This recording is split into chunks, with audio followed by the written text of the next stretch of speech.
Hey everybody, welcome to It's Just Bodybuilding, episode 36. Dusty Hanshaw and myself have an episode full of Coach's Corner and Instagram questions. It is 420 on It's Just Bodybuilding.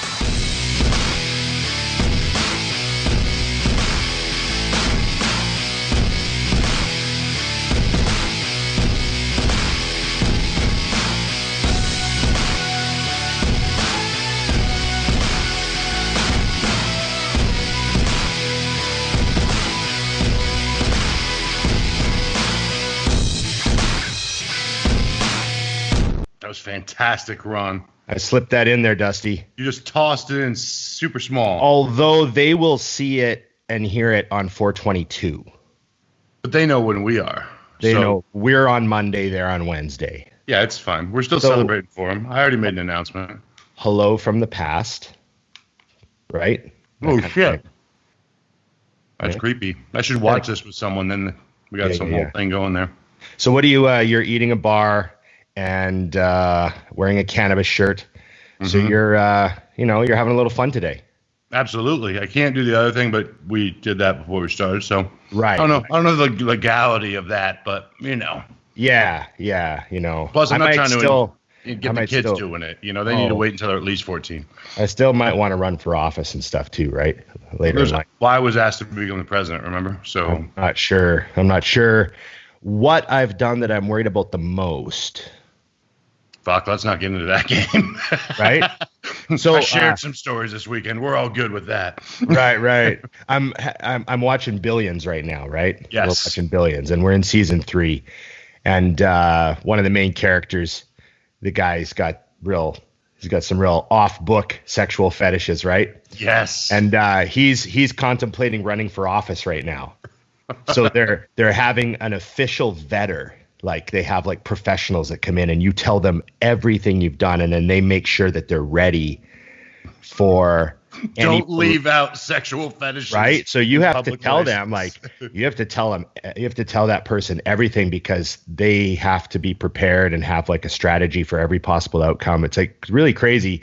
It's a very interesting look into the back end of politics, you know what I mean?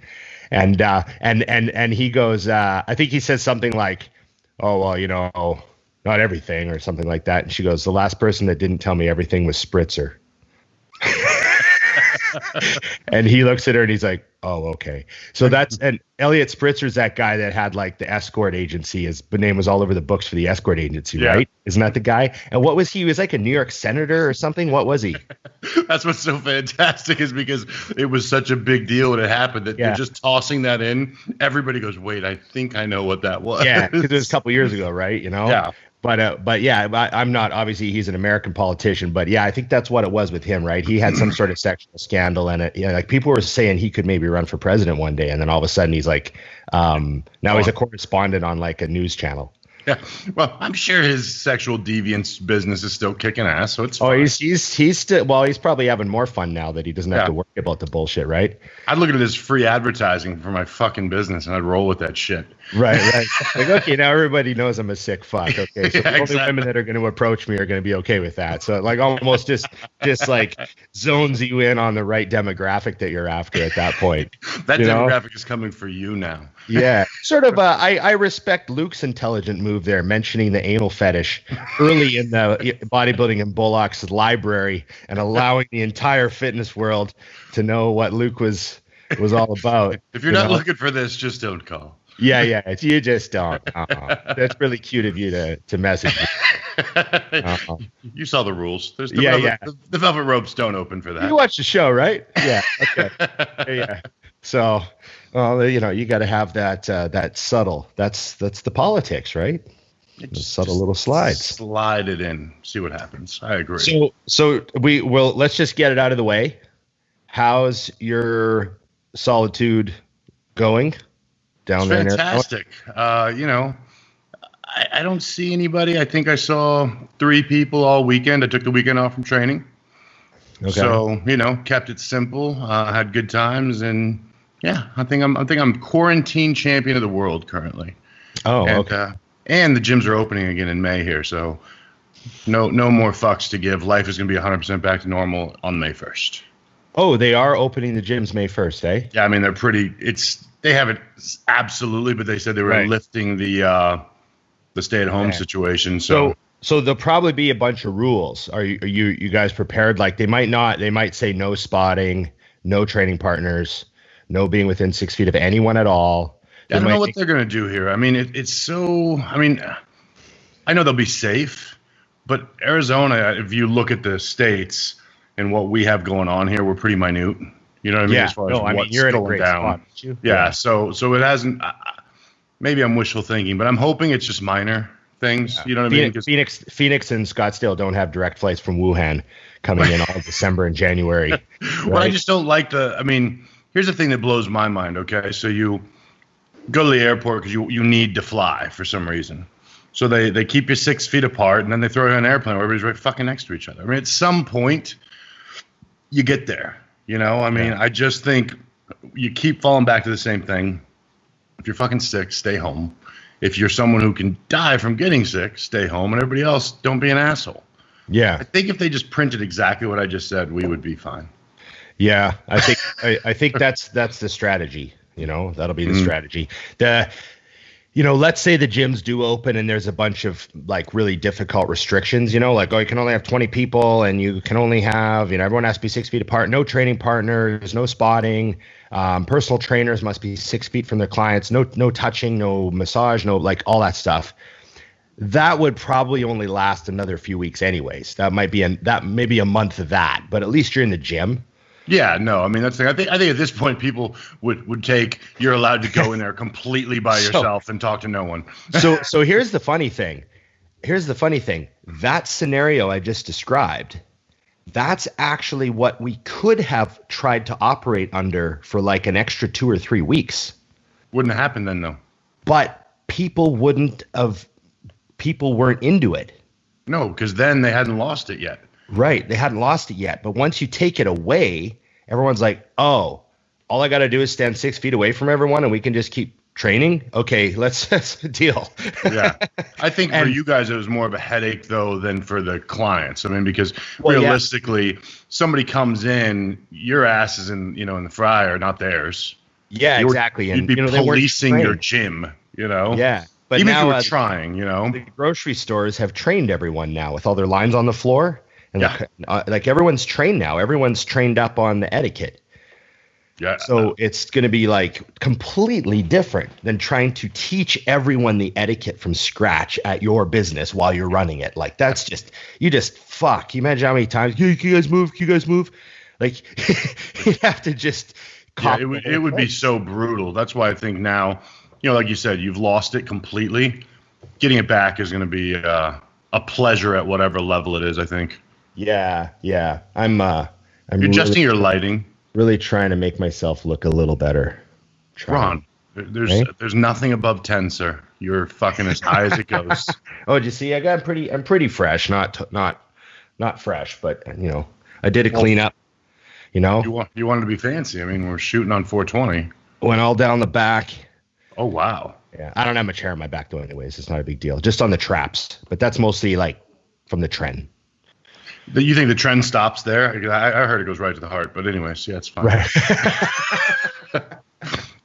It's like the only side effect I got from like decades of using way too much juice than I should have is hairy traps. Everything else seems fine. Yeah, I think you're good with that then. I mean, that's what wax is for. Well, and you're so white, you could just do the permanent hair removal. I can't do that shit. Yeah. They wanted a year, no tanning, no spray tanning. And then they could have the whiter the better, right? Yeah, and I was like, well, you guys should see my friend Ron.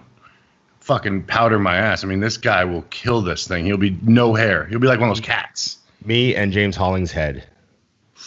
I think he's got you. Well, he's also got like the lighter hair. He's got the reddish. Is it reddy brown? What would you say his hair? Is it reddy brown, blonde? I don't know what it's always shaved, so whatever. Yeah, but yeah, he might have you beat. Evan's up there. Yeah. Evan's pretty white. There's a good solid bunch of us that have no cocoa whatsoever in our mix. Dennis Wolf. Remember when he would send pictures? I was like, is that color or is that less than white? Well, I used to say Dennis Wolf had translucent skin. That's exactly what it is. You'd actually watch his blood pressure move. Right. 2 sets and he's bright red. You know what I mean? I remember seeing Dennis in the gym one time and he was just red, like red. But it was just from training, you know what I mean? Yeah, that's blood under. I thought he was sunburned. Clear skin. So you got a ton of questions and stuff on Instagram. I know we normally do the story stuff, right? Yeah, so I did both today. You did a feed post and you got a lot of good questions. So last time I looked, there was only like 10 and now there's way more than that. So did you go through all these?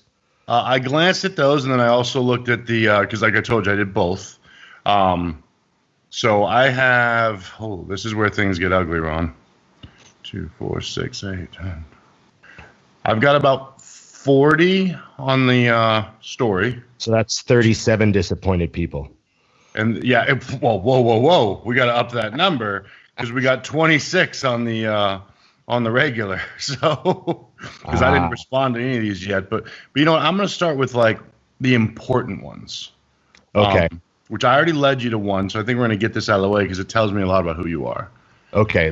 These are really good. These are, anytime you start a question like that, I'm all for it. Yeah. So, I mean, well, this is about you. We need to know. So here's your options. Okay. You're either going to never come again for the rest of your life. Nope. Or you have to gain 200 pounds that you also carry for the rest of your life, but your orgasms are back. Oh. Yeah, these are your fucking options, kid. It's not that easy.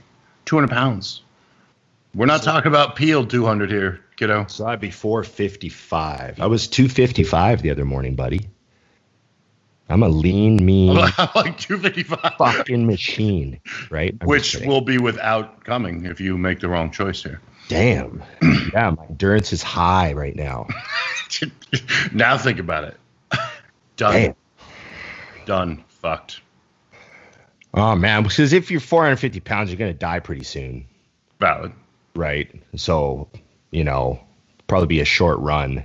Well, you're going to be like 50% body fat. Yeah. I mean, we just added 200 to 255. Yeah, and then so like, who's gonna fuck you anyways? Are you just jerking off all the time? That was kind of my take on this.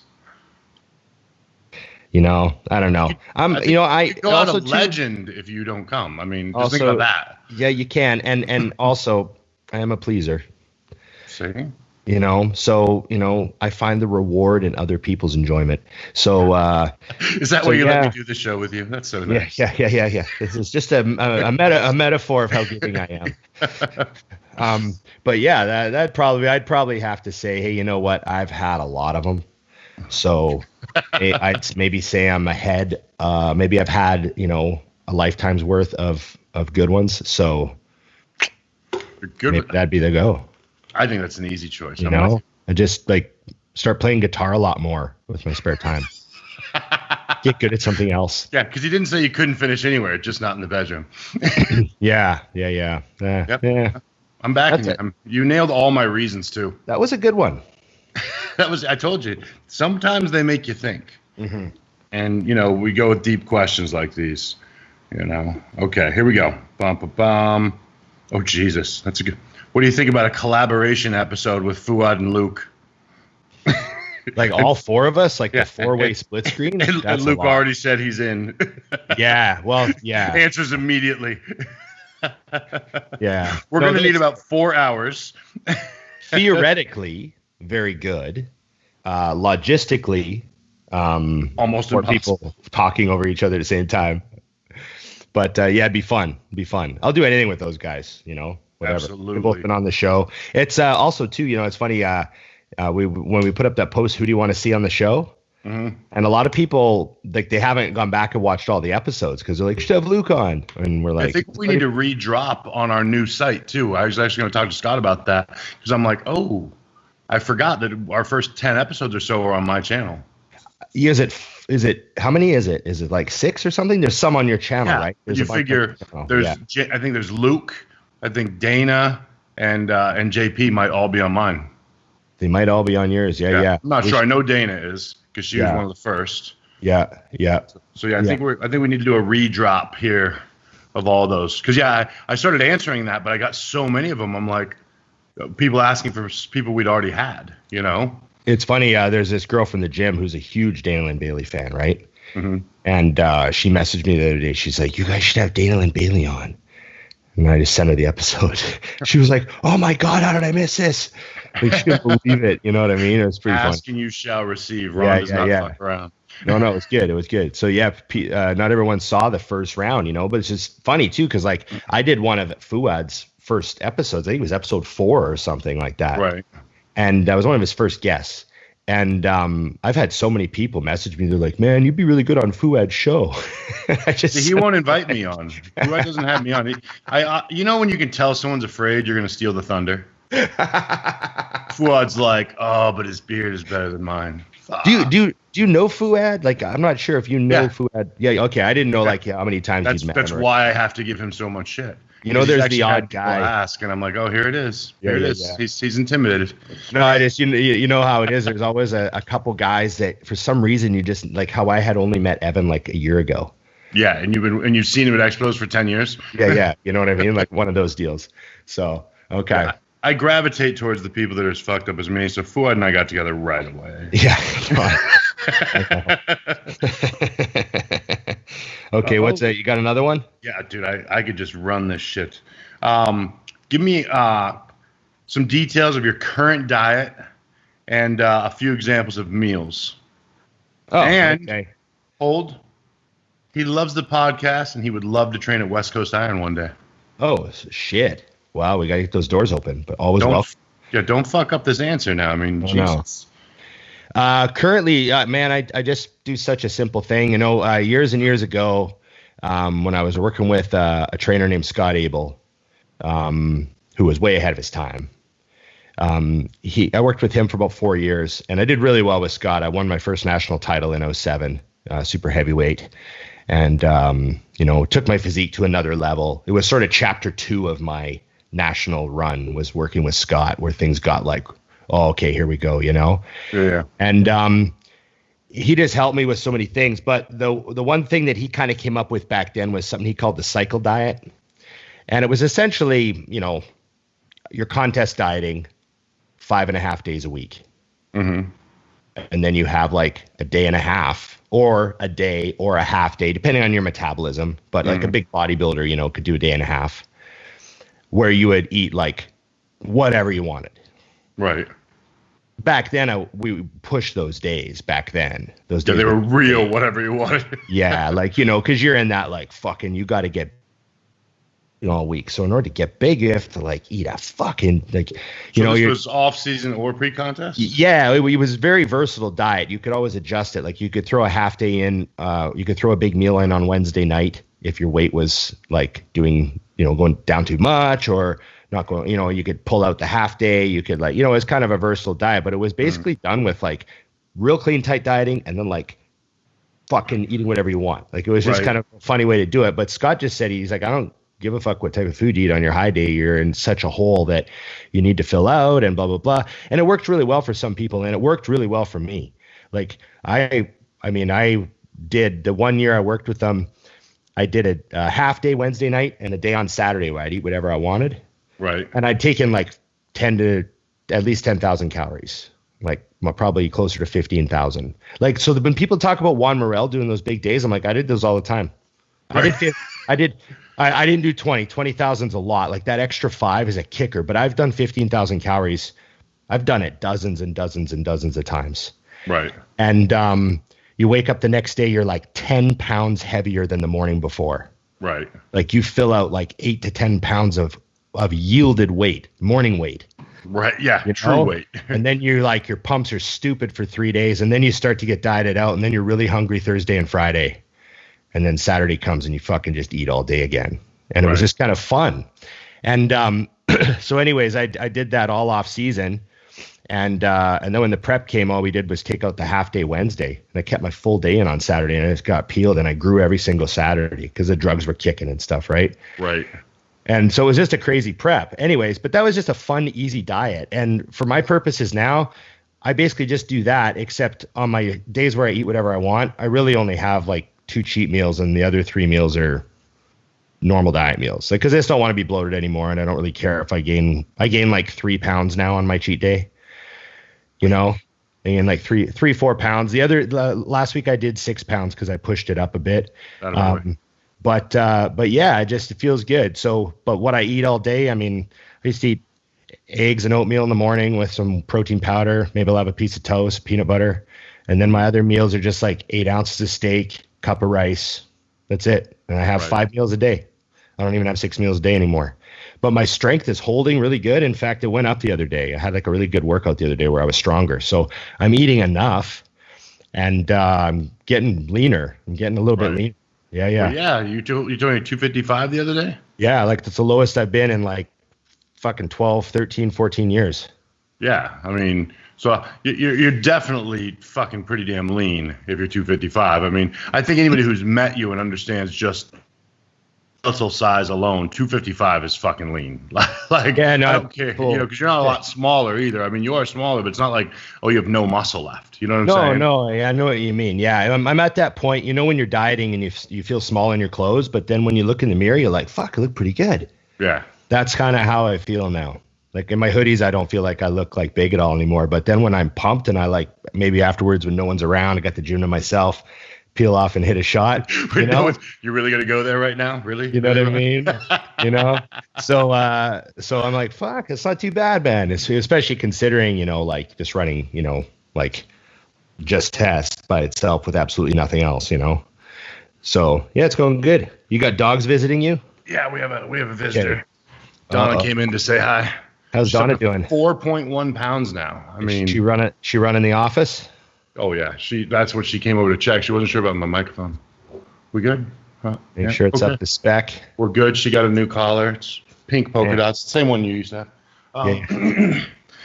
So yes, no, she has to. If she comes over, you just stop. Yeah. No, I know. She comes over to check on me. I'm like, I'm on the phone with the president. I'm like, bro, one sec. I know. Donna's here. You know what the fuck I'm doing. Well, he knows who Donna is too. Well, that's the thing. He would immediately get it. So it all makes sense. It's not a problem. I mean, they faked that show in New York. I know. Toronto, but whatever. Yeah. So, but as far as my diet, we start now. I mean, I took 5 days off. Didn't go to the gym. I didn't really eat. I just decided now that I know things are going to kick back up into normal, I was like, fuck it. I'm just going to chill and see how long I can go.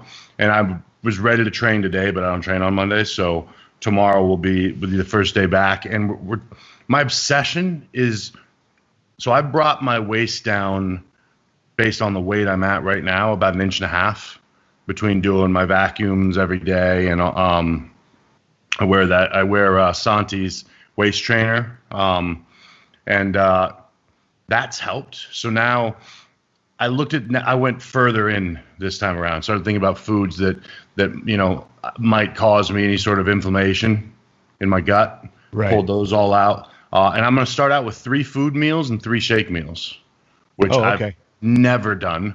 But I want to see is, because the amount of food, it's been so long, I mean, you've been hanging around me, I haven't tried to grow in years. Wow, aside from tried 500 pounds for reps in the gym, but not the way I used to, where it was let's get as fucking big as possible. Right. So I want to go back to that. But man, when I started eating that diet again, I was like, I would get 3 meals deep and be like, how the fuck was I doing this? Man, I always, I know there's been all these sort of periods in bodybuilding, because I've been around for 30 of them, but there's been all these periods where it's kind of trendy to have no shakes at all. And I just haven't seen anything better from that. I always did great with shakes. I got shredded with shakes in my diet. I got big with shakes in my diet. Yeah. I'm not saying that I thought shakes were good. My clients have had really good results using them, just a good quality whey isolate. You know what I mean? Yeah, that's all I'm gonna do is in fact, grab the iso surge and call it a day. Yeah, just give them a good quality whey isolate. I mean, I worked with Chris Aceto, Chad Nichols, my other coach, Scott Abel. All of them had me using whey isolate. Chad Nichols had me using 3 shakes a day for most of the time I worked with him, even the contest prep. Right. And so people are all like, oh, shakes are bad. Shakes can't get in shape with shakes, blah, blah, blah, blah, blah. I'm like, Chad Nichols used them. Chris Aceto uses them. Every coach I've ever had used shakes. So it's mostly solid food, or you just get too hungry when you're dieting. Yeah, that's the difference. Is now I'm using the shakes. That way, I will be hungry when it's time for those food meals, but I'm ready to plow a shit ton of food. And the shakes keep my waist tight. When you eat a shake and you feel like you drank a glass of water, you move on with life. Plus the shakes my shakes always had food in them anyways. You know what I mean? Right. Like, blending in like other stuff. If it's off season, I'm blending carbs into them, and I'll be doing a lot of fats for those meals. Yeah, fats and all that stuff, right? So I always did great with them. I think liquid food's a good idea. Fuck. Yeah. Maybe that's why I never got like a giant midsection too. I don't know. Well, I mean, you at the end of the day, I think that's the big key is as long as you're sticking to quality, it's the number. How high are your calories? Are you getting there? Because it's, I was talking to Dante about it. He goes, it's really great that you used to do all whole foods and that's how you got there. He's like, but would you rather eat 4,500 calories because you keep trying to go for all food, or get the 6,000 you need because you're doing 2 or 3 shakes? Yeah. And I just got out of I just got out of doing them. I would do, it's funny, but shakes became my treat. So I would make them into something. It'd be like a fucking milkshake type thing or one of those cakes. And so now it's like, I can actually use them how they were intended and shake them. Right. I forgot how you use these things. Right. No, I actually have to buzz down to the store. I laugh, but so we get obviously all the mutant stuff, and I had to call down there and make sure that Firebird had my flavor because I go pick some up today for tomorrow. Oh yeah. Yeah, because I only buy the vanilla for the treats and shit, and I don't, you know what I mean? Oh right. I need some caramel chocolate in my life. Yeah. Some salted caramel. Yeah. That's amazing. And the peanut butter chocolate I have all the time. That's a staple. Yeah. See, these are the. Oh, by the way, Dusty20, IamMutant.com. Oh yeah. They're on 20. Another reason I always had shakes was I always had the appetite of a bird. Right. Like for a guy my size, I was never that hungry. Yeah. Like I'd go to a buffet and have one plate of food, and I'd like 320 pounds, and then maybe I'd have a plate with some junk on it because I thought, well, I'm at a buffet, I should get my money's worth. Right. Like I was always kind of like, I go to the chocolate fountain. Yeah, I was never never a giant eater. Right. But it's interesting because the only times I was able to eat massive meals was when I was doing that diet where I'd diet really hard all week and then have a day where I could eat because your appetite's so jacked, right? Yeah, that's like prep. You can every time Chris will give you a cheat meal, he's like, no problem. 2 double burgers and 2 fries. You eat them in 26 seconds. And you're like, Yeah. I mean, in order for me to eat a big meal, I have to have like all the cylinders of appetite stimulation firing. Right. Yeah. Not 6 months into an off season. Yeah. Sitting there at 3:30. I wasn't hungry when I got here. Yeah, sure. I'll have 12 ounces of steak and 3 cups of rice. No problem. Yeah. We can't all be Kai Green who just eats like that. Here, I let my dog out. See you, Jed. Yeah. I told you Jedi got bit real bad. Hey, did we talk about that? No. Did you see that picture on my Instagram a couple weeks ago with a big gash in his head? Where the fuck bit him and how did I miss that? Oh, this big shepherd, husky shepherd, real nice dog, but they had just met and I guess they'd gone on a walk together for a while. Right. And they seemed fine. And I don't know, they were just standing there at the end of the walk apparently. And the shepherd just bit his head real hard and like started shaking him. Oh shit. And Emily got in there like right away and like pulled Jedi's head. She said it was in his mouth for like 1 second, but it was like a full second of like, grabbing, Right. And she pulled Jedi's head out of his mouth and she looked and there was just a big, like the size of a $1 coin, just wide open on his head with his skin peeled back right down to the skull. Ooh. And she looked on his neck and there was blood everywhere. So she was freaking out and she called me and she's like, I'm like, just take him to the vet. I'll meet you at the vet. So he just hopped in the Jeep and took him to the vet and I met them there. And they put 5 staples in his head, 5 little staples in his head, checked him out. He's totally fine, except for the 5 staples in his head.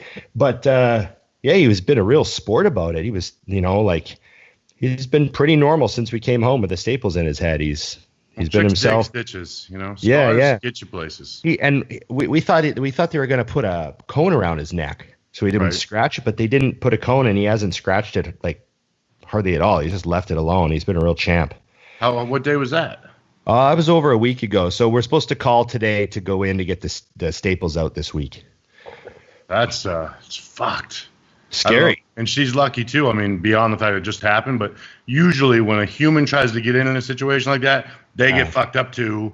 Yeah. It's just, it was just one of those situations. So, pretty scary. I mean, that we were pretty. How'd the other dog owner handle that situation? Well, I'm not totally sure exactly what, she's a friend of Emily's, right? And they were all just in shock. Right. So it's like. It's one of those spots where you're kind of like, well. Yeah. The right thing to do is hand you this vet bill. Right. You know what? That's another thing was that I was like, oh, okay, it's going to be like $600. Like, right. I don't know. I'm just assuming this. Threw a number. Yeah. Like if they would have told me it's 500, I would have been okay. But they were like, oh yeah, it's $138. And I was like, really? That's fucking awesome. You're like, oh, that's 5 staples, right? Yeah. And then like, it was funny because like I'm on the phone driving. I'm like, hi, we're bringing our dog in right now. You got bit, and I didn't know how bad it was because I was like just hearing Emily over the phone. And all I have to hear is blood everywhere. Yeah. So I'm really worried. Like at this point, I'm really worried. Like I'm worried is his neck broke. I don't know what's going on. Right. And so I'm trying to stay calm driving to the vet. I think it's way worse than it is. And the vet's like, oh, well, the doctor just happens to be on her way in. She'll be here in 10 minutes. So yeah, you can just bring your dog right in. So it's just worked out. Like, perfect timing. So yeah, that was kind of the the only real unfortunate thing that's happened with the dog. A close call though. Yeah, at least it was a small unfortunate. That could have been real ugly. Yeah. I mean, the dog's your size wouldn't have. Oh no, she would have been gone for sure. The bite alone would have handled. Jedi's 15 pounds. Your dogs are like 4. Yeah, she's 4. Yeah, she's 4 and he's like 9. So yeah, like, and he's kind of fare well. Like Jedi's kind of he's a pretty he's sort of a athletic, sturdy terrier like type dog. You know what I mean? Isn't he technically a space dog? I mean, space dog. Yeah. I don't really know how this whole thing works, but yeah. I'm sure there's something different with his gravity and ours. So maybe the bite wasn't as hard. No. We have what's the next question? Dude, I got 1 million. Shit. I know. Okay, oh, okay. Oh, I don't really care about this, but here we go. What's your take on different protein sources that we don't hear much of? Lean pork, loin and ground. I don't know what that means. Ground beef, chicken thighs. Oh, well, I mean. Okay. And I use all of those except for pork in clients' diets. So I'm just not a fan of pork. I just don't really like pork. I've never been like a bacon guy. I've never really liked ham. And, my mom used to make pork chops once in a while, but I've never bought pork at a store in my life. I mean, I'm just not a fan of pork, so I just don't use it. And as far as like ground beef, I mean, I've used extra lean ground beef a lot, especially when I was younger and, on more of a budget and stuff. I used a lot of extra lean ground beef, like fucking way too much for anybody's own good, So, a lot of that. And as far as chicken thighs go, well, I actually prefer the ground turkey that isn't all breast. The 93.7 and stuff. Yeah, whatever it is, like the extra lean ground turkey where it's like half thigh, half breast. That's the ground turkey I like the most. Yeah, there's no problem with any of those sources. I mean, they're all fine sources to use. I just use what you like. What's your budget like? They're all fine though. And that's why I use a lot of the the chicken thighs too, is because it's a higher fat item without adding fats in another way, without getting to the expense of red meats. So it's a pretty common thing when I've got someone's calories super high and we need a little more and they just don't have the appetite. I'm like, oh, well, we just flip these two things for each other and should be good to go. Yeah. It's not going to be harder to get those down. So here's one. Do either of you stick to a daily 1.5 to 2 grams per pound body weight of protein like Dante advocates, or is your intake lower? What kinds of differences have you noticed from that level of intake versus lower daily intake, like maybe a gram per pound? My personal experience is that a gram per pound was totally fine if the calories were high enough from carbohydrates and fats, because carbs and fats are protein sparing. So if I was taking in a shit ton of carbs and fats, I could get away with 1 gram per pound of protein, and feel great in the gym, be strong and recover well and all that stuff, and put weight on and everything. So it was all as far as like, but then when you're dieting, that's when the protein would always be at least 1.5 for me. Right. I never really pushed 2 grams. I don't think, unless I was on like no carbs at one point or something, and I was just like, just pushing it or something. But yeah, that was pretty much how I've always been.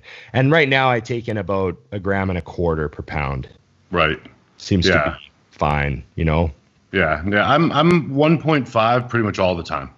Yeah. And that's just, I think most of that is just, it's normal. But I do think, I shouldn't say think, I know it's actually scientific fact that if you're utilizing and digesting your food properly and muscle is the goal, you will get more if you're running that protein at around 2 grams per pound and deducting from other places as far as tissue gain.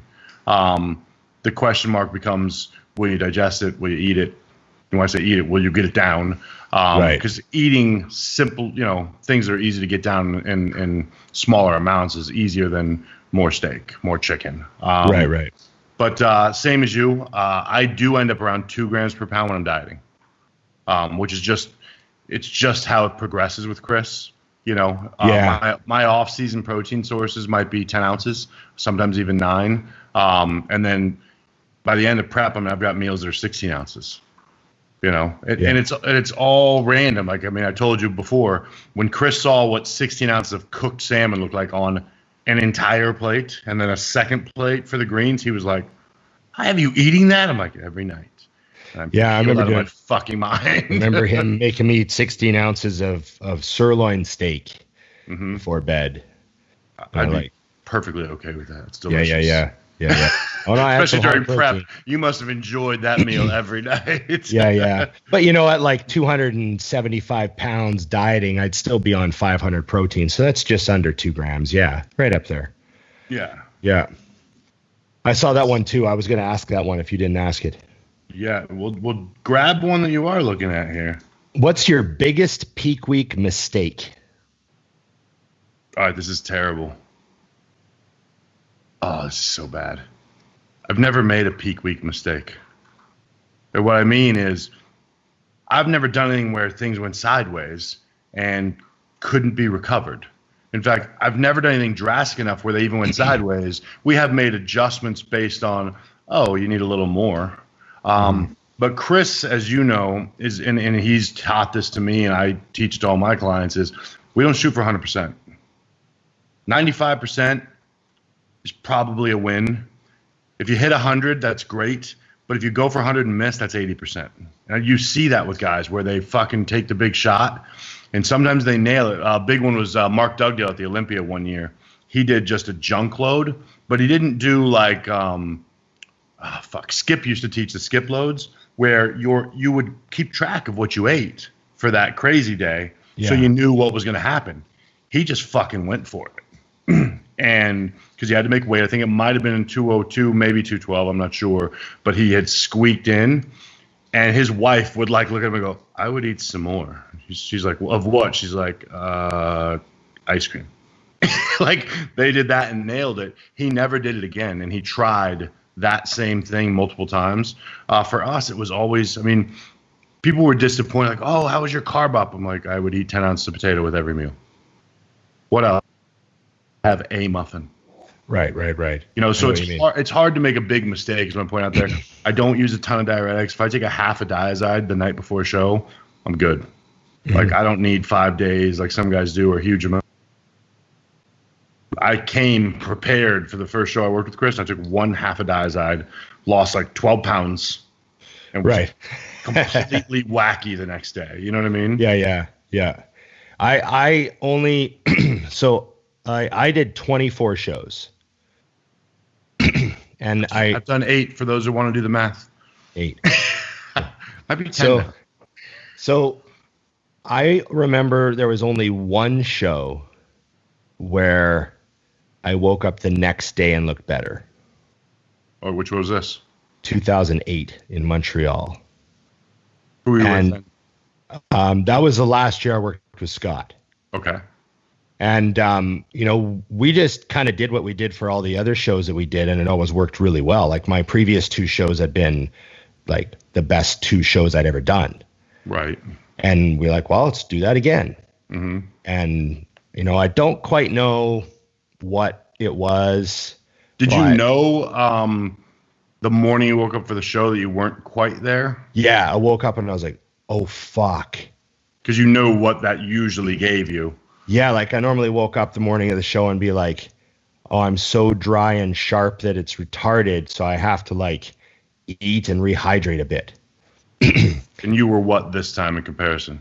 I was like, oh my God, I'm so flat that I've lost cuts. And when you're so flat, it looks like fat. Yeah. And so, I remember eating like a big breakfast with a lot of sodium. Right. And drinking a whole liter of fluid. Right. And sipping on some flat Pepsi backstage.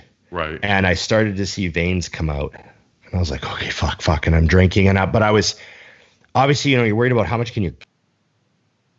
And I was like, I was just so stressed. And your midsection is always so good. You definitely don't want to sacrifice that shit. Yeah, especially if you're not huge and round. And so I was just a shit morning. And looking back now, I should have hammered in way more fluid at 7 a.m. Right. And way more food and just let it soak. Right. But I was trying to like get it in without blowing myself. And I just didn't really know how to do it. I guess I at the time, I just wasn't, I'd never happened before. And you have 12 years more experience now.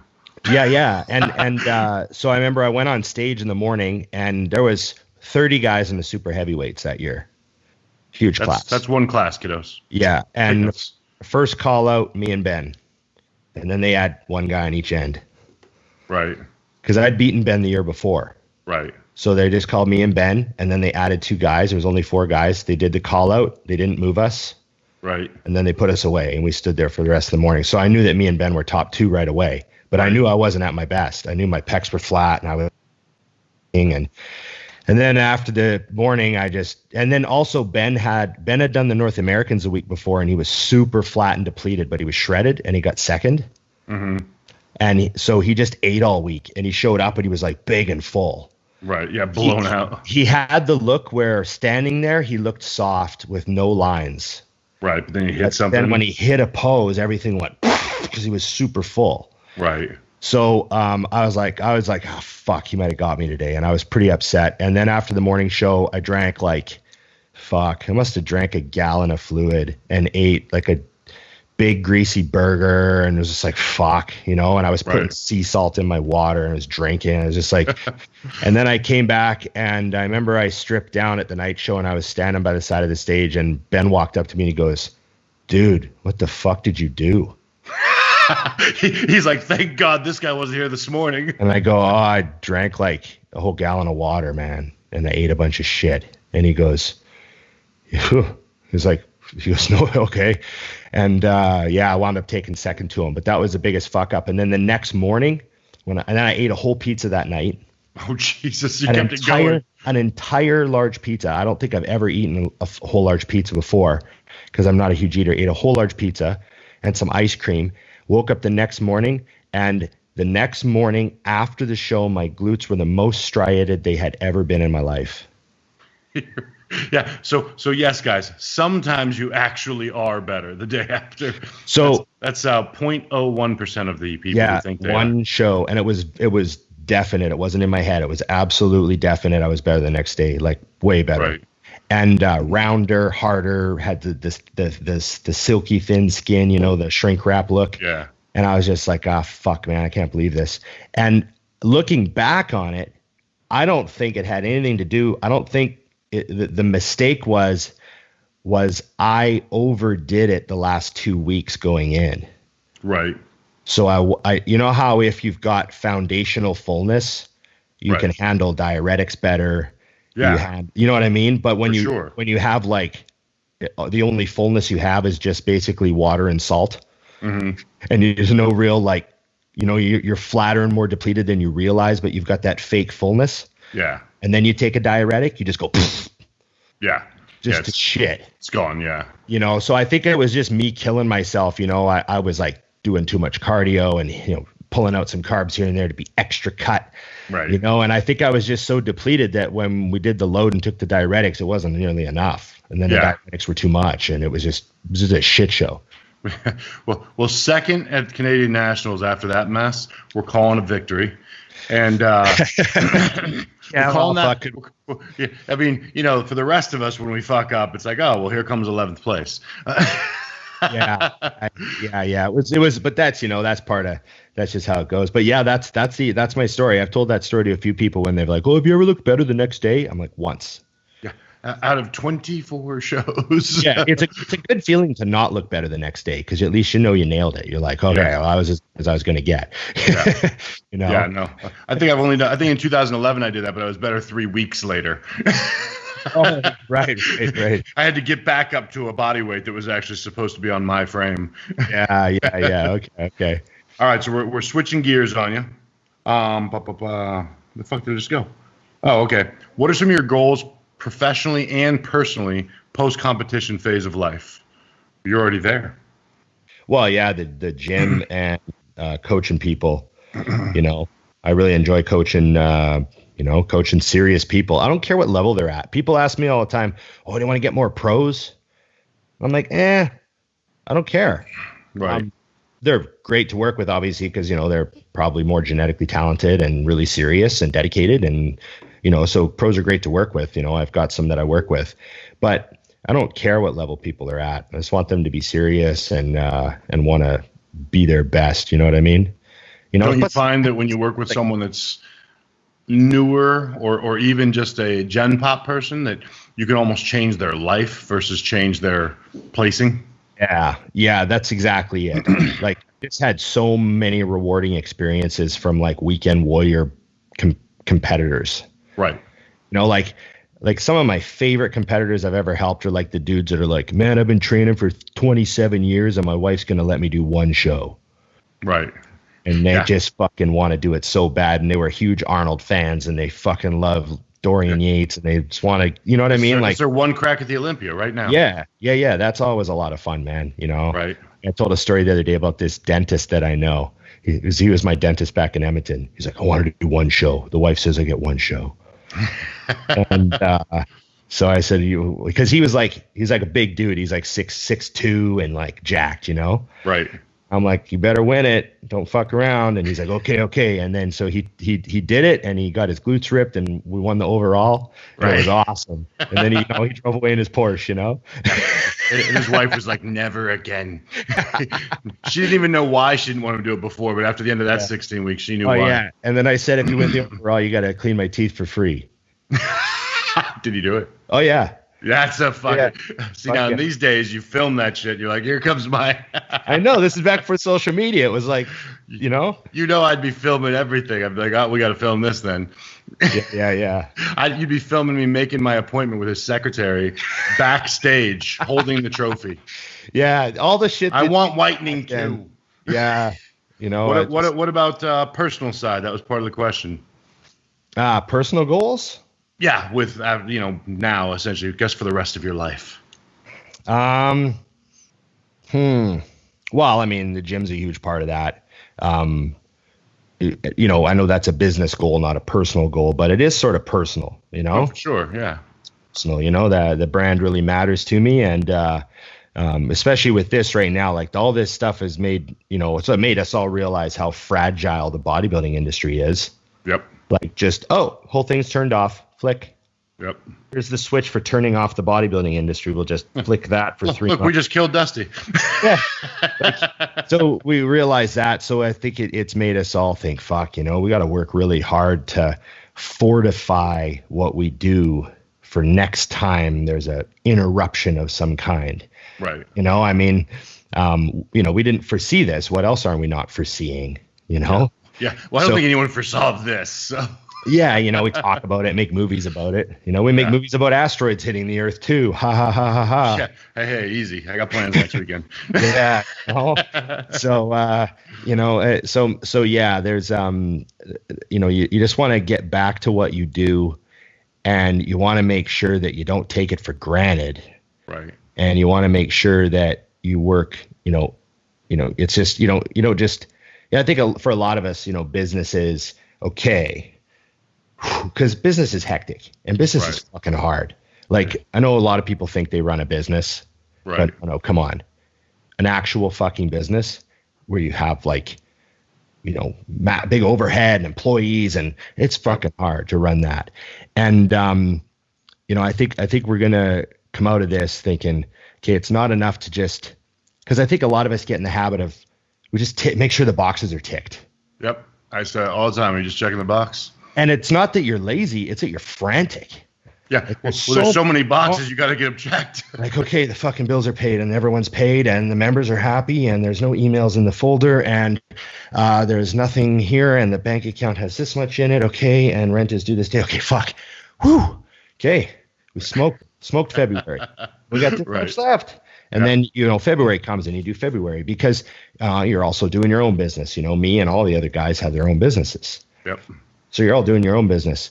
But now, you're going to have to make sure you don't fall into that trap. And everyone falls into that trap. Everyone spends a certain percentage of the year frantically making sure the boxes are ticked because their kid's sick. Right. Or their wife's pissed off at them, or they got to go see their family, or there's something else pulling you away from your, when everything's firing on all cylinders, you're this proactive businessman. Right. Like, okay, next month we got Valentine's Day, so let's make sure we got the, you're proactive, right? But then stuff comes up in life and you just, your time gets altered, your use of your time is changed, and we're going to have to make sure, I think after this, we're going to be more conscious of what we allow to pull us away, right? What we're trying to do, you know what I mean? Well, I think you guys started it as, I think you realize you have a real business on your hands now, and there's a difference. Like, you guys wanted to keep alive a gym in the beginning, and now you've got a community. Like, you have something that's, I think, you're just fortunate, truthfully. You're doing the work, but you're fortunate because, like, I just had a client ask me, what would it cost or what would it take to open a gym in Scottsdale? And my answer was stupidity. Because you'll die. They will kill you. You will not make it. Unless you've got $1 billion to play, don't. You just don't want to get in that fight. That's like opening up a rival to Costco. Right. The fuck would you do that? Right. Like, keep your goddamn mouth shut and just do something else. But no, I think that's a big key for you guys too, is you guys have you were in from jump. This is outside looking in, but I think everyone realizes, like, they love that fucking place. All your business partners, all your members, and that just changes the game. You know what I mean? Because like you said, this is personal. It's business, but it's personal. Yeah. It's personal, right. There's a lot of businesses aren't going to make it. So you want to make sure you're not one of them. You know what I mean? Yeah, for sure. Like, fuck, I would take this would be real shitty to be one of the guys that doesn't, right. Doesn't come through. So you start, you have to make sure you're on top of shit, covering all your bases, I think one of the main things with businesses coming out of this is, businesses have to make sure that they don't just figure out a way to cover the losses. Well, the thing is, everyone's just trying to survive. That's not business. No, because if you just like, okay, they're like, okay, we're going to be closed for 3 months, so we have to come up with this amount of money. You actually need to come up with double that. Oh, for sure. Because the 3 months after you reopen are going to suck. We're not going to have a light switch and everything comes back. You know what I mean? Like, there's going to be a whole bunch of people not going out still. People are broke. People don't have any money. People are cutting their expenses. So there's going to be like a real shitty 3 months after. So you have to fortify your business for a bad economy. Yep. So because a lot of people are just doing the math. They're like, rent plus bills plus this, I need this. It's like, no. You know what we felt talking to other people that like, I have a friend that's doing a house flip, and everyone is crying about, holy shit, I could lose my business, but they're crying and they're not doing anything. Right. She's like, I'm trying to give you $200,000. You want to focus on me, maybe? Because it's $200K, and the job takes 5 weeks. Like, you know, and we're fighting for like, she's fighting to get permits and shit, because truthfully, people freeze when they're scared. Mm-hmm. You got two options: the guy who fucking runs and the one who freezes. And I think a lot of people, whether they want to admit it or not, have taken this as their out, whether they meant to or not. Right. You mean a lot of people are just sitting at home on the couch waiting crying for it to pass? Yeah, well, they're crying. Yeah. I can't believe this happened. Well, it fucking happened to everybody, and someone, in fact, one of my good friends that owns a supplement store here is cashing in on it. I think he's busier than he's ever been. Yeah. And I'm like, how the fuck did you do that? Yeah. You know, I mean, because if you are that proactive guy that immediately steps back and goes, okay, what's changed? What do I adapt? Oh, fuck, delivery. Okay, we're delivering now. We can deliver same day. Perfect. Right. Like, oh, you don't want to come out? Cool, I'll leave it on your fucking doorstep. And that shit he implemented the first day that they shut us down. Yeah. So, I mean, think about that. Now it's like your prices beat Amazon and I get it faster. Okay, you're my guy. Yeah. You know what I mean? So, yeah, he's been killing it with that shit. So, yeah, I'll be, I was curious if you had any, like, Ron, you have no actual, like, just Ron is selfish goals. Oh, well, no, yeah, I guess I do. So here's one. I started playing guitar again. There you go. Yeah, so I actually dug out my Gibsons, and I started, like, because I fuck around on the acoustic sometimes, but I don't really play it for any extended period of time. Right. But I dug out my amp and my Gibsons, and I plugged them in the other day, and I set up a few pedals, and I jammed for a little bit. It was a lot of fun. So I got to start doing that more, because I used to play guitar a lot more than I have in the last 10 years. Man, I got rusty. Holy fuck. Damn. You're like, my fingers don't move like they used to. No. Yeah, Emily has the same complaint. You just file that under age for her, though. You can't file it under rust, buddy. That's no good. Yeah. So it's just funny, but no, yeah, the fingers need some work, but it was a blast. But I'm gonna start doing that more. That's just kind of something, you know, like everyone's trying to, like, read a book. You know, everyone's trying to read more or something. That's my self-improvement.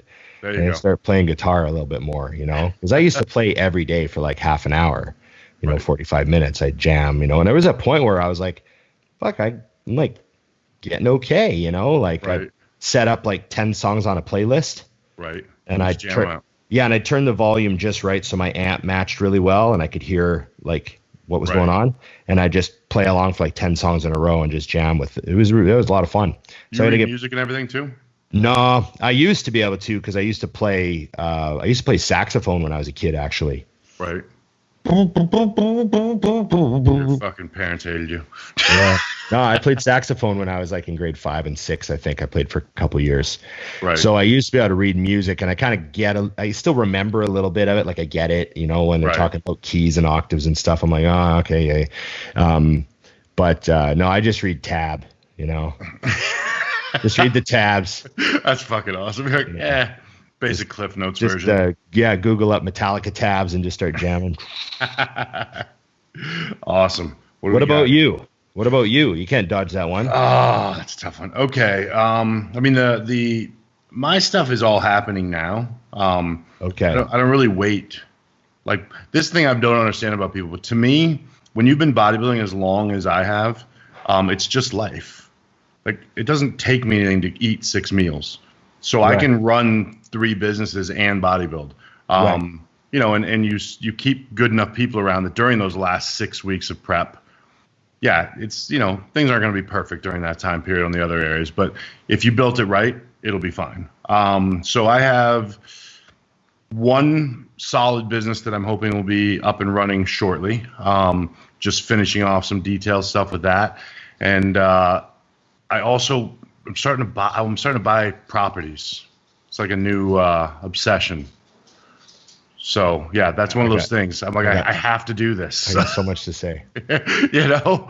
So, you know, this weekend I have a new idea. So there's just like, it keeps turning around. I went from renting this place to, you know, I rented this condo, which I was going like, it'll work for a year.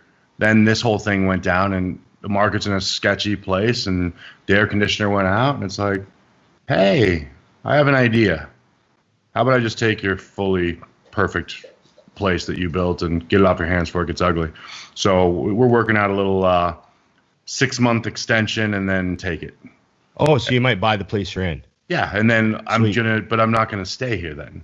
I'm gonna bounce around to a couple of spots and just use this, as a short term for 6 months of the year, and then 6 months of the year it'll just be long term. That's what people do here is you rent it out furnished for 6 months, and then you survive, and then the next 6 months you make a fortune because you're in North Scottsdale where people want to be. Right. That's cool. Yeah. So simple thing there, and then the personal thing is I'm absolutely going to start traveling. I haven't taken a vacation, but you know how it is when you travel as much as we do. You're like, I don't really want to. That's exactly why I don't go anywhere. I don't want to go. I got a mutant trip in a month, and I got to go to Germany, and I got to do, I'm going here and there in Chicago, and blah blah blah. Yep. That's how I've always been. I was traveling so much I didn't want to, but then you start to think about it. It's like it ain't the same. Like, because if I go on a trip, bodybuilding will stay home, like all of it. Okay. I won't worry about eating. Like I would go do a trip for a week or two and then come back. So the goal is 2 a year, which obviously this year will probably be 1, if even, and then get cranking. But I've already found my spots, and I wish I could pull his name up. I named a couple places, and I think I should clarify, but a European guy fucking hit me with like everything. If you go there, do this fucking list. I'm like, right. Yes. I was going to say, when you're talking about properties, I was going to say that, my goal is to get a property. And I was like this close to buying one a few months ago, if you remember. Yeah. And then there was another one that came up that I really liked. And then this hit, and I was like, oh my God, am I really lucky I didn't buy a fucking property and have like some renter telling me they're not paying rent. Right. And, just all that stuff. Right. Yeah. And so, that's the little message I got was just because something disappoints you. Right. Doesn't mean it was a bad thing. You'll get another shot. Now maybe property values drop a little bit and it's an even better time to buy.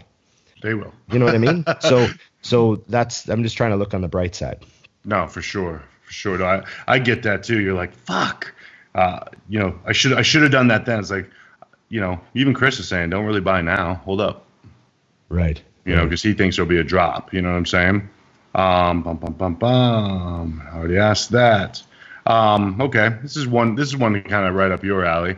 What are your thoughts on some of the gym shaming that goes on, mainly the franchises, where places like Planet Fitness want to shame hardcore guys versus like some of the prettier gyms, and this is called Motivate here in Ontario, making people try to lose weight, feel out of place. So as a gym owner, like, what's your take on that marketing stance? Yeah, very strange. I guess there's, you have to remember these corporations are not thinking like anyone who's actually in the fitness industry. Right.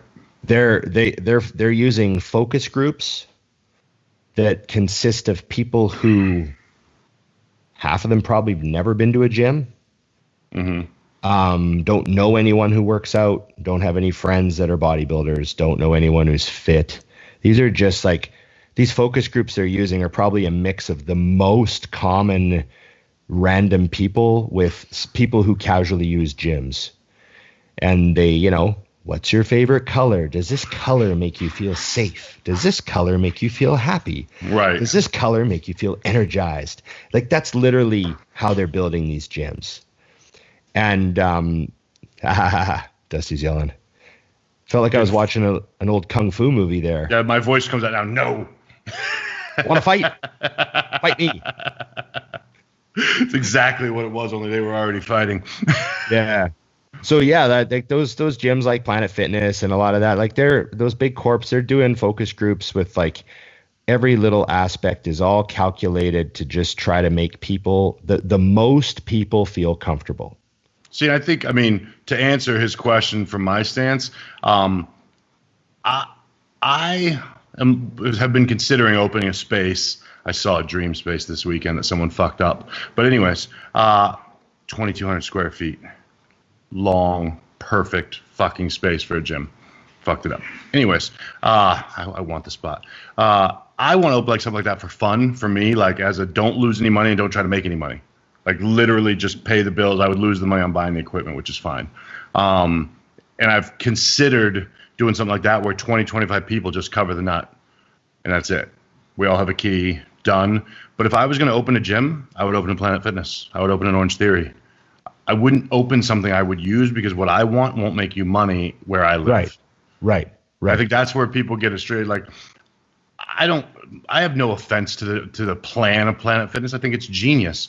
What they're saying is we want people to feel comfortable enough to buy a membership and then stay home because it's so cheap and not cancel their memberships. And you know, Ron, like that's part of my plan if I open this gym is getting the 8 stacks from Planet Fitness because they're brand new. And like all you got to do is have them powder coated when you get them. You're buying a brand new used piece of equipment, which they make them flip out every 3 years. Yeah. No, that's what we got a bunch of Planet Fitness cardio. Yeah. Back when we opened. Yeah. I mean, it's genius. So like, you know, for me, my answer to that question is it's fucking genius because I'm not thinking with emotion as a bodybuilder. And frankly, I don't want to go there. So it's cool, you know, but it would be nice for someone like my mother who would not be comfortable unless I was with her in a big ass gym to go in and know that, well, fuck, nobody really knows what they're doing. Yeah. No. So I'm not the one in Golds, you know, getting murdered. And I don't know if you saw, but like a huge stack of Golds gyms are going under. Yeah, a bunch of corporate ones. Yeah. And you're not going to hear that about Planet Fitness. Well, 24-Hour Fitness is also looking at bankruptcy protection right now too. I guess they're in debt. They have like $164 million. Well, yeah, because they also bought a bunch of chains at one point. Yeah. So they moved in, and down here they bought all the Pure Fitnesses. Right. You know, so yeah, they've made some. That's not shocking. No, so it's LA possible. I lied. Yeah. LA Fitness bought Pure Fitness. LA Fitness. Yeah. So yeah, it's possible. I mean, 24-Hour Fitness in really rough shape right now too, and they have like 600 locations or something like that. Well, I think that's the problem though. Here's what people don't realize, and now we're way off fucking track. Just because you have you're a big company, it also means all your expenses are higher. Yeah. So when your doors get shut down just like everybody else, it hurts faster. Like everyone thinks there's just this huge amount of money just sitting there so I can keep these 600 gyms rolling for 3 months empty.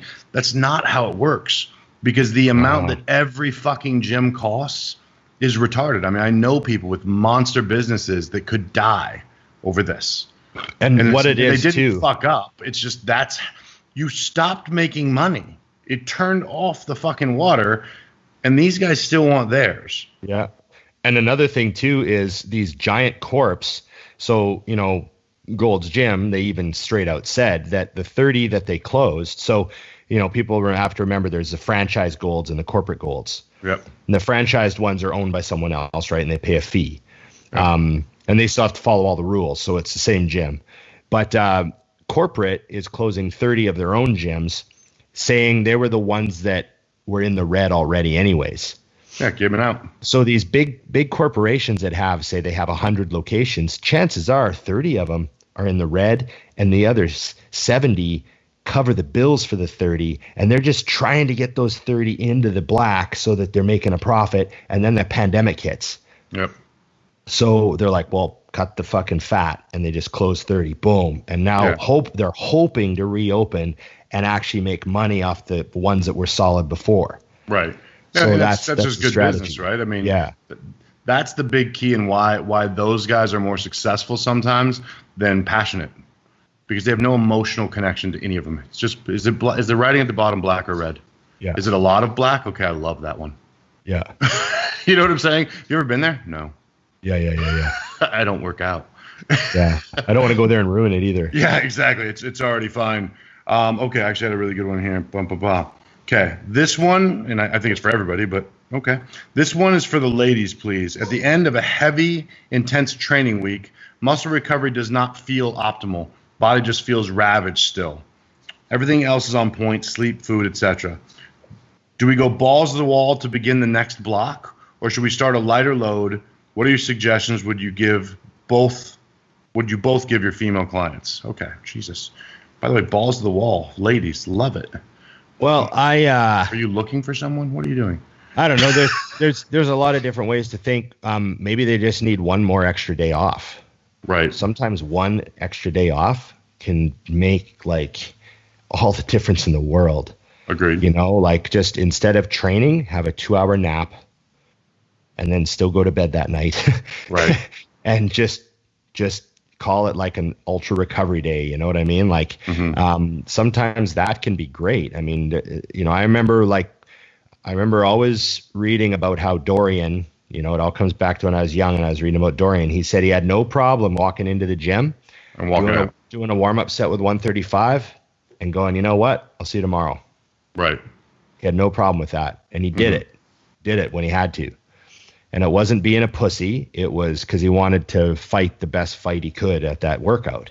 Yeah. And so he would just go home.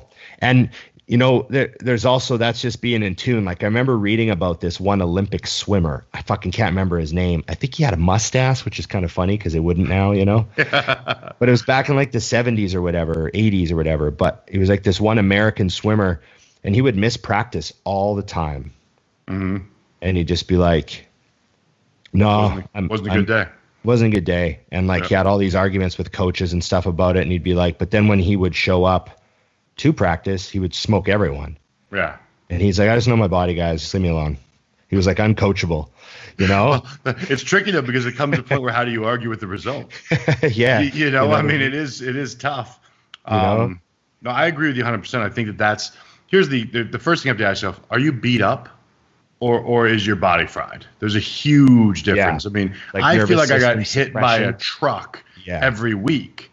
And you just nailed what happens on the regular.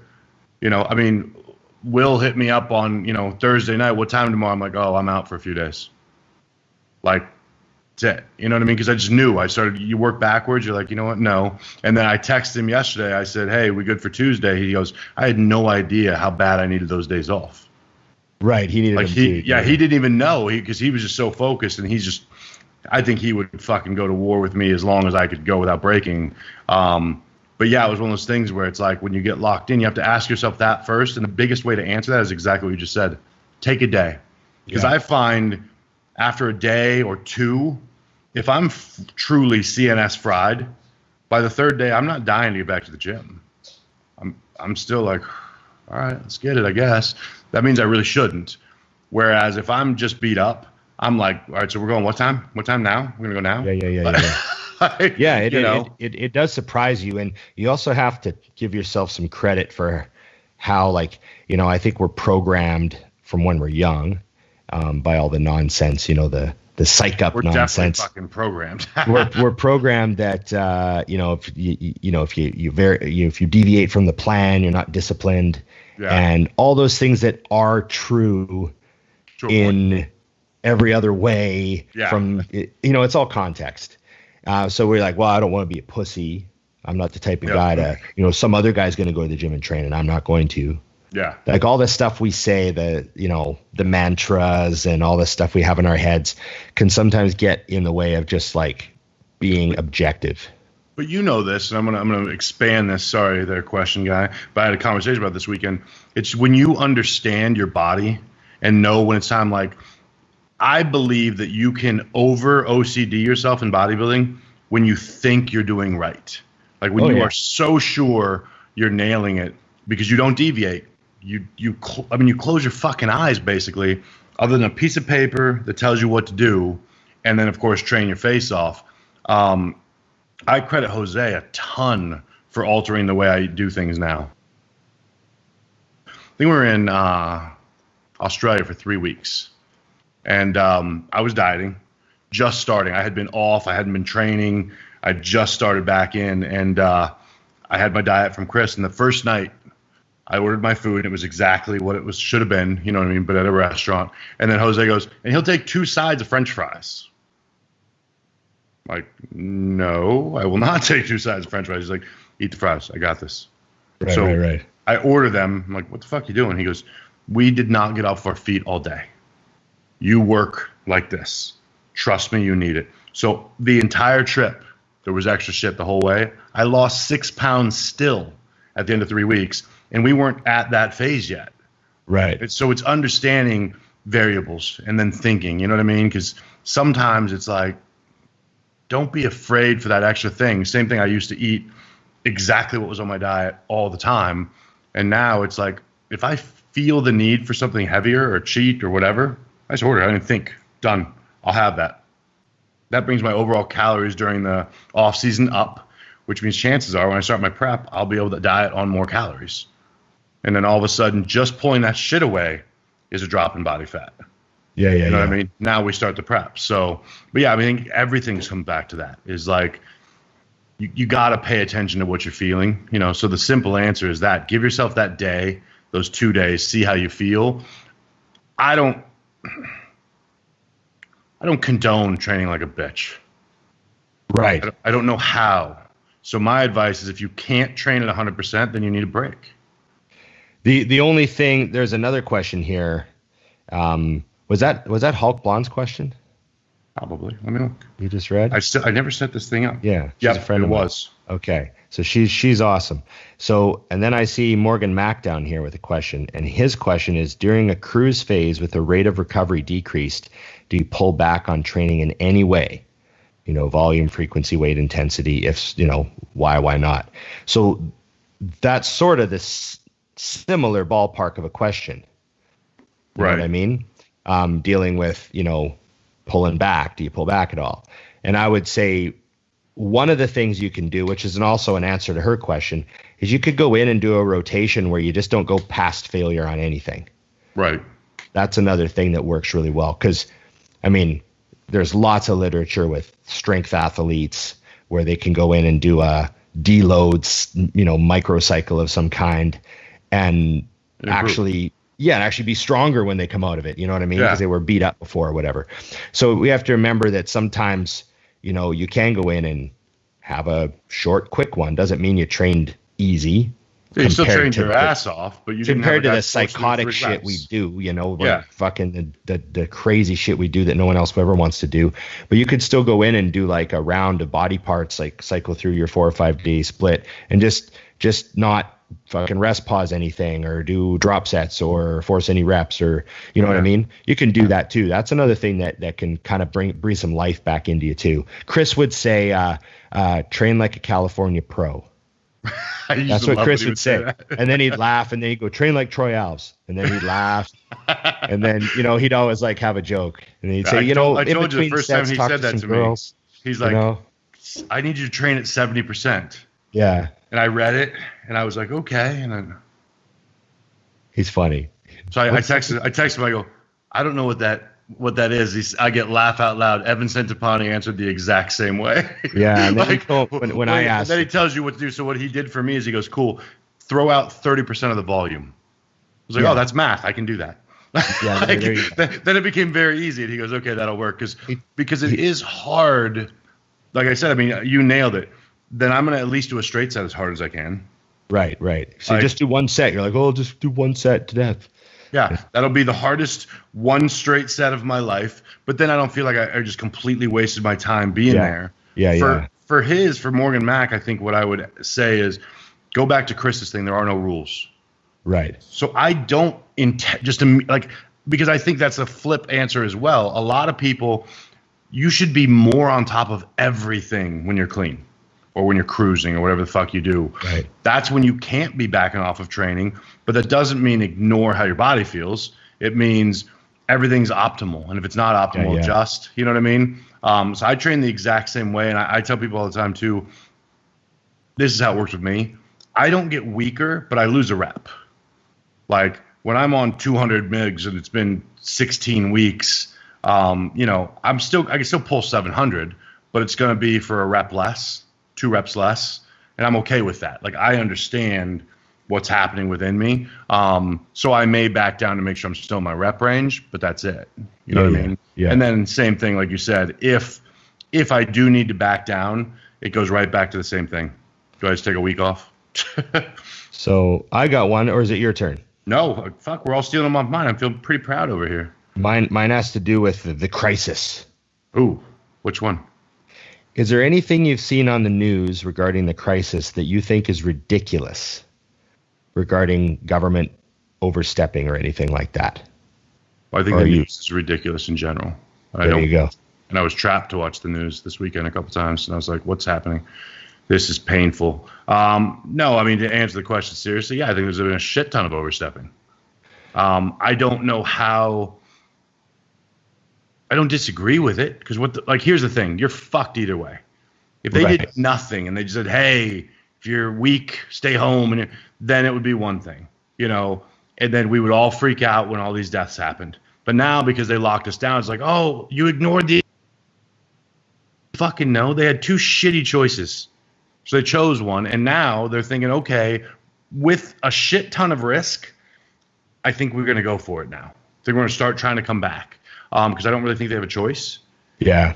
But there was so much overstepping. We, in the States, I mean, we lost rights we were guaranteed. And we just let them take them. Right. Because fear does that. Fear is an amazing thing. It makes people just fucking sheep up and ignore everything. And look, I get it.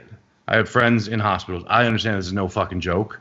But the bottom line is no one questions shit. And if you guys think we're getting all of our rights back, you're stupid. Because we're not.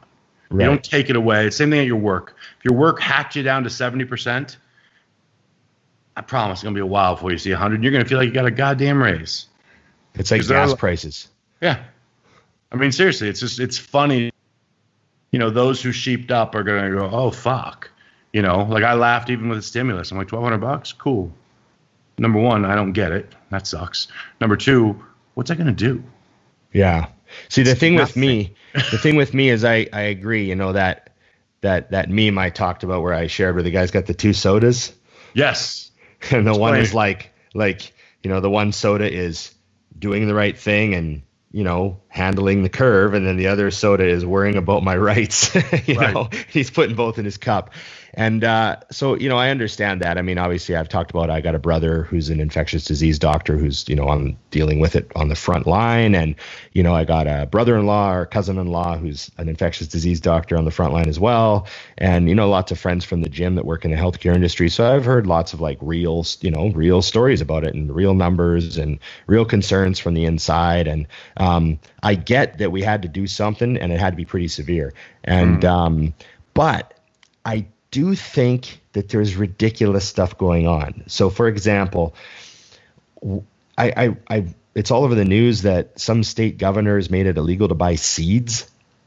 So you can't go to gardening centers and buy seeds. I'm like, you'd think with everyone being broke, you'd want as many people to be able to grow stuff. Yeah. So if you have a yard, you can't buy seeds to plant a garden. That doesn't make any fucking sense. To go, well, we don't want people crowding gardening stores. It's like, well, put tape on the floor like you did at the fucking grocery store. Exactly. I don't understand. And then there's certain states that have sent they've called Walmart or whatever stores, and they're like, okay, you can't sell out of this section anymore. You have to close this section.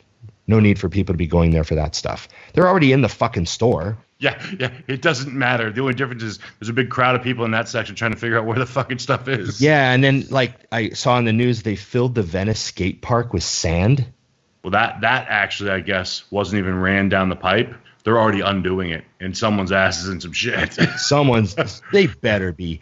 So there's this small amount of concern for the fabric of society that has to remain. Yeah. And so, okay, we're closing the businesses, we're doing this. Maybe let's not destroy cultural icons that are part of the foundation of the entire community, like the Venice skate park. Let's think of all the kids that have the fucking broken homes and alcoholic dads and drug addict moms or whatever the fuck their situation is because they live in LA. Yeah. And the only place that they've ever felt safe or secure or like they had any control of their lives was the Venice skate park. So let's fill that fucking thing with sand. Sorry, I hit my computer. You know what I mean? More like you're fierce about it. I like that. Yeah, it's fierce. So I'm gonna start rattling stuff like Alex Jones. I did feel stronger about that when you did that, though. So you know what I mean? Like it's just like Lee Priest was talking the other day how you're allowed to walk on the beach, but if you sit down, you get a ticket. Yeah. So it's like, are we going to micromanage? Are we going to micromanage society? Yeah. And so we're going to have a cop looking for people sitting down. Why, if everyone else is losing their jobs, why are we employing more government workers now? Yeah. Well, it's like, did you see what Sergio put up about what happened in Australia? He was on the beach, and it was funny. I'm going to paint the picture the way he did. A black guy with two white girls on the beach and two cops talking to him. And the headline was that they're cracking down on social distancing at the beach. Meanwhile, he's like, they were asking me about bodybuilding. Yeah, they were asking him about not a single fucking about Kai Green. Yeah, so there's not a single fucking thing about it that was even accurate. It's just a picture taken out of context. Yeah, choice of media, and so people can go, holy shit. And I think, that kind of shit, dude, is just. Like I said, I tease people about watching the news because I just don't understand when you know they're lying to you. You know it, and you don't know which parts are lies. So I just prefer to dig in and get my information. I have better odds than taking what you feed me. I can promise you that. Yeah, and I always say that I'm not a big believer in conspiracy theories because I think that most of the time it's just incompetence. Right. And that is the absolute situation here with a lot of what's going on, and especially with the media. Mm-hmm. And whether you're right wing or left wing or whatever psychopathic spectrum tip you occupy, the media is just fucking lazy and pathetic. Like how CBS had to admit that they used Italian hospital footage and claimed it was a Manhattan hospital. Yep. And so here's the thing. Did somebody diabolically think of doing that, or were they just lazy? Yep. And they just had this footage, and it doesn't really matter what footage they use. Yeah. So they just use it, and then they get caught using it. And now it looks like they're conspiring to like alter public opinion. That's a possibility. Yeah. So then it ruins the trust that the people have in the media even more. Like it's such a ridiculous, vicious circle of idiocy and laziness and self-serving behavior. And it doesn't matter whether I look at the media from a because I think I'm pretty good at like stepping back and going, okay, I see this guy's opinion, right? I see this guy's opinion. So whether I look at it from like a right wing view of the media or a left wing view of the media, I can't see how everybody doesn't think it's just a joke. Right? Yeah, like all of them. Can't we all just agree it's just a fucking mess and a joke? There's better shows on Netflix. That's all I'm telling you. Oh, it's craziness. Craziness. So yeah, that's the situation, and I just think it's crazy to think that there's some city councilor somewhere that was like, you know what, we got to get all the bulldozers we have over to the Venice skate park, even though nobody's at the beach. Yeah, that part is insanity. Plus, I think those who have been to Venice understand that this is a much bigger deal than any other skate park. I shouldn't say any other, but that city is just a different place. I love that fucking place. Yeah. Yeah. I mean, I couldn't imagine. And the other thing is here's a guarantee. Let's say they left it. They're not rushing out to fix it when this is all cleared up. Right. Someone else is going to have to shovel it out. The kids are going to. Yeah, I mean, the kids are going to do it because they're going to be like, fuck, dude, let's do this. I mean, it's a hell of a leave. And there's also other things like, okay, let's say they don't want us around each other, right? Yeah. Well, the grocery store across the street from me used to be open from 7 a.m. to 11 p.m. Yeah, they've shortened the hours so more people have to jam themselves in. But now it's 8 to 8 and it's 8 to 6 on weekends. Yep. That doesn't make any sense. You'd think you'd want them to operate normal hours and have lower number of staff and have fewer people at a time. Like, it's just fucking crazy. Yeah, that's one of those things where we're making decisions without getting all the way to the end. Yeah, and that's normal. That sort of stuff is just. Yeah, you nailed it. I think that's valid. Most of it might be stupidity. A lot of it, which doesn't shock me. Again, checking boxes. Right. Okay, we changed something. Right, we changed. You know what I mean? People feel better about this. It's the same with people with their gloves and their masks, and they're not thinking about. Did you go home and now clean all the things that you bought and touched with that fucking glove, or no? All of it. Because if you put away that box of Cheerios, at some point you're going to touch that shit. So you really did nothing. So, yeah. All right, I have to go into the other section here, dude, because we have so many. Where are we at, by the way? Jesus. I've now jumped into the back ones. I'm not, dude. I don't even pay attention to that. You know that. I know. That's your job. The adulting is your job. Someone has to cover that. Ooh. Go. You have a good one. You went with a new. No. I was saying the adulting is my job. That's what I was. Out of our group, I mean, which one did you choose? I was recoiling at that. You're all, fuck. Oh, okay. I'm answering a quick one here. The next time I'm doing a cooking video, possibly this weekend, if not next. I'm starting to do guests. Ah, okay. Yeah, because and you know who one of my guests is going to be here shortly? This one's probably a little further down the line. Alina Popa. Oh, okay, cool. She's a fucking chef. Oh, a real chef. I didn't even know that. A real chef. Yeah, like she actually went to school. I found that out this weekend. I'm like, hold up. This would be hysterical because I suck at cooking and we film it. So let's fucking do this. Right. So she already said she was down. So I'm getting her, and I got a couple others that have got some skills that need to be shown. Well, some skills won't be shown, but the cooking. Well, you can learn those skills will be shown. Sorry, my bad. This is a kid's show too. Right. My bad. Okay, I already know that. I'm single. Doesn't matter. Couple of favorite gyms you've ever trained at. Oh, damn. That's a crazy list. Yeah, I was going to say, you've trained at the greatest gyms on the planet. I've been pretty lucky. Yeah, I've been to a lot of great gyms. And there's a lot of great gyms out there, too. You know, it's all about the people. There's a lot of great little gyms that have really good communities. I don't know, man. There's lots of awesome gyms. I was just talking about Doherty's gym in Melbourne the other day with a friend of mine. Gym. You know, that Brunswick location. I mean, He's got a lot of great locations, but the Brunswick one's like the museum, right? That's the one, yeah. And that's crazy. I love just walking around looking at the pictures on the wall after my workout, you know?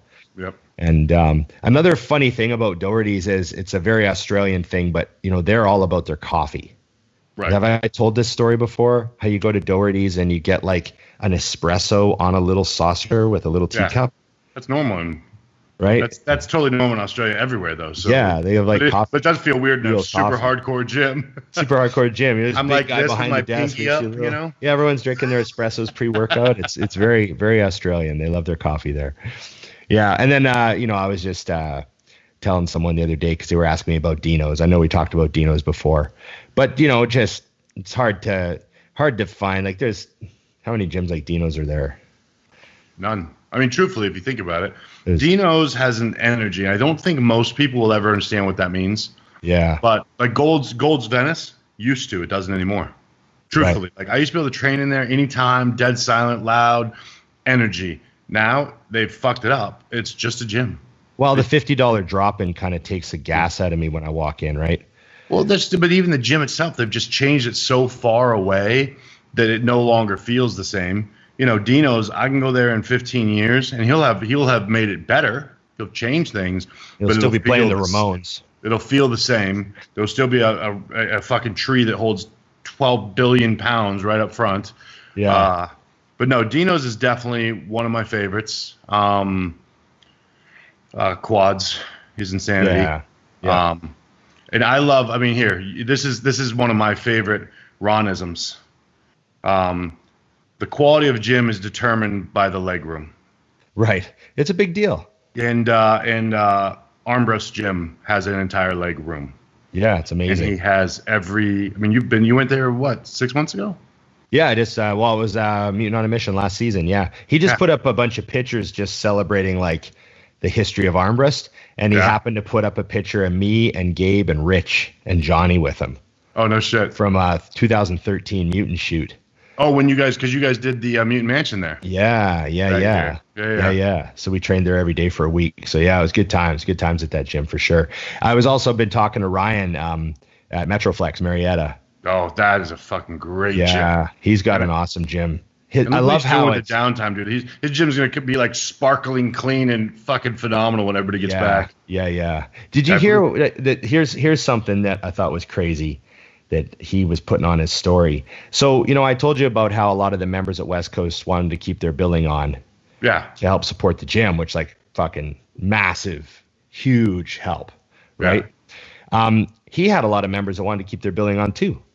Yeah. And then because of the big chain gyms, that didn't turn people's memberships off or offer them any recourse or even email them, like just shut down and like ignore everyone. Yeah. There's a class action lawsuit against like some big corporation. So the government, the attorney general stepped in and he made all billing companies shut all billing down. So Ryan can't collect from his members. The ones that want to pay. The ones that wanted to pay. He shut down, the attorney general shut down, mandatory billing shut down, illegal to bill. And he's like, my members want to pay me. And they're like, too bad. And see, that there goes right to what you're saying. You know, so now on one monster's move, we're all fucked. Yeah, like that's just the stuff. That's just the most government thing of governments that government could governmentally do. Like, I'm from the government and I'm here to help. Scary words. Scariest words you ever hear out of anybody's mouth, fucking ever. And that's it. So now Ryan's like, oh great, do I have to do a fuck? Like, you know, I don't know what he's thinking, but like to fucking actually set up a donation fund, which is just like so stupid, you know? Yeah. Well, then the appearance of the whole thing looks different anyways. You're like, no one's asking to do extra work. They're just saying, don't turn it off. Yeah. You know what I mean? Yeah, no, that's fucked. He does. We're going to be making a trip up there soon. I've been promising the armrest trip for a while now. So that's coming. It's funny now that I'm in this place and my video guy's down to go anywhere. I'm like, guess where we're going this weekend? Let's fucking go. Yeah. Go see him. Go see him for sure. I'd love to get down there. Now, what about the post we did that I was asking, who do you want on the show? Did you count? God. Did you tally those up at all? I did. I mean, I didn't tally them, but I mean, it's some of them are runaways. Yeah, there's a few runaways on there. That so just want to jump on. And the cool thing is fortunately, like everyone they asked for that I know of, we know. Yeah. You or I can pick up a phone call and get them. So it's you know, we should be loaded up. I think. One thing I'm curious about is I think now that we've got such a list, maybe we try to get to like 3-in-1, like 3, you know, because we've been just kind of chilling on getting people on the show. There were so many people I forgot about. Like just where I was like, I mean, we could do 3 people a month easily. Yeah. You know, I mean, I've been talking about Kuklo before the Arnold and I don't have him on, you know what I mean? So yeah, no, there's a ton, and people really like they like the trainers and the coaches too to get some of their views on that stuff. You know, Tuttle was a fucking huge hit, so we'll be having some people are requesting we bring him back on already. That episode and the Gina episode, like people really got great feedback from all those. Yep. So it was a good time. It was a good time. Okay, man, you got some pretty shit well to locked, dude. Yeah. Do I have some? I gotta eat. I told you, I'm learning how to eat again. I know. I know. Wait till you see me next time you see me. I know my face looks pretty trim compared to how it used to be. You know, when I used to carry the big St. Bernard head. That'll be me. So, yeah, that'll be you. Okay, get your cheeks out, buddy. It's going to be fucking great. You'll be all shredded and shit, and I'll have found a way to get uglier. God damn it. Okay. Good to talk to you, buddy. Remember, subscribe, follow, share, comment, all that stuff. Help us out on Instagram, YouTube, you know, Spotify, iTunes, wherever you're getting the show from. We really appreciate it. Remember our codes. It's Dusty20 and BigRon20 if you go on the IamMutant.com website and order something up. Anything else to add? Other than, no. We'll see you guys next week. Enjoy your cardio with us. Yeah. And we'll get your guests as you've requested. There you go. We gave you 3 or 4 cardios in one episode. Remember, everybody, it's just bodybuilding.